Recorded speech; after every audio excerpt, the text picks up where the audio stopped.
Hello everyone, welcome back to my channel. అందరికీ నమస్కారం అండి. అందరూ బాగున్నారా? సో ఈరోజు రెసిపీ వచ్చేసి కోకోనట్ రైస్ కేక్ అండి. ఇదైతే చాలా పర్ఫెక్ట్గా అండ్ టేస్టీగా వచ్చింది. సో లేట్ చేయకుండా ప్రాసెస్ చూద్దామా? వీడియో అయితే స్కిప్ చేయకుండా లాస్ట్ వరకు చూసేయండి.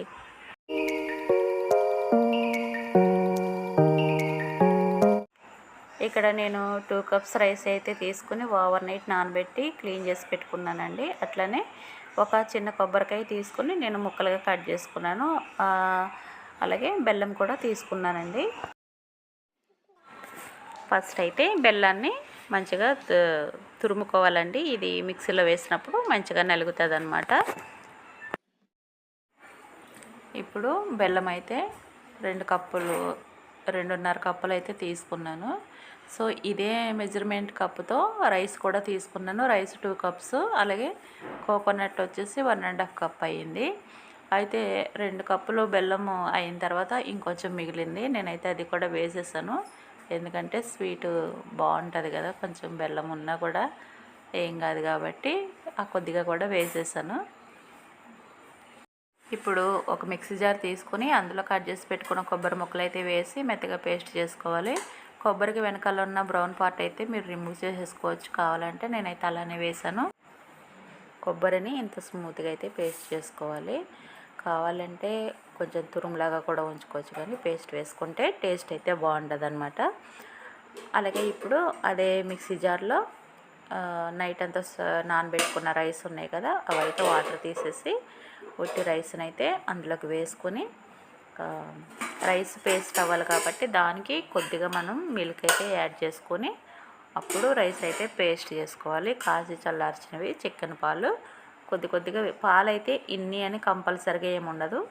సో మన పేస్ట్ అవే దాన్ని బట్టి పాలు అయితే యాడ్ చేసుకుంటూ ఉండాలి.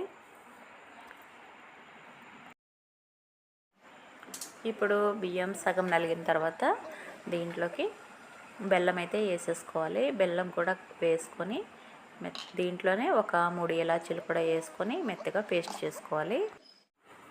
చూసారు కదా, ఈ విధంగా అయితే మనం బెల్లము బియ్యము కలిపి పేస్ట్ చేసుకోవాలి. ఎక్కువ తిక్కు ఉండకూడదు, ఎక్కువ లూజ్ ఉండకూడదు, అది పల్చగా ఉండకూడదు. ఇప్పుడు దీన్ని కొబ్బరిలో వేసేసి కొబ్బరి ఈ పిండి రెండు మంచిగా మిక్స్ అయ్యేటట్టు అయితే బాగా మిక్స్ చేసుకోవాలి, కలిసేటట్టు అంతా ఈక్వల్గా. అక్కడక్కడ కొంచెం చిన్న బెల్లం ముక్కలు ఉండిపోయినాయి, పర్వాలేదు, అది ఉడికేటప్పుడు వేడికి అయితే కరిగిపోతాయి. ఓకే అండి, ఇప్పుడు ఇందులో అయితే ఒక పించ్ ఆఫ్ సాల్ట్ అయితే వేసుకోవాలి. ఎందుకంటే మనం బెల్లం వేసినప్పటికీ కూడా కొద్దిగా చప్పగా అయితే ఉంటుంది. సో కాబట్టి కొద్దిగా సాల్ట్ వేసుకుంటే టేస్ట్ బాగుంటుంది. ఇప్పుడు వేరొక గిన్నె తీసుకొని దానికి కొంచెం ఆయిల్ అప్లై చేసుకొని మనం రెడీ చేసుకున్న బ్యాటర్ని అయితే దాంట్లోకి వేసేసుకోవాలి.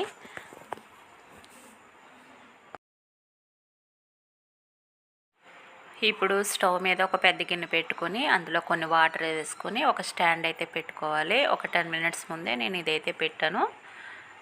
వాటర్ కూడా కొంచెం హీట్ అయ్యాయి.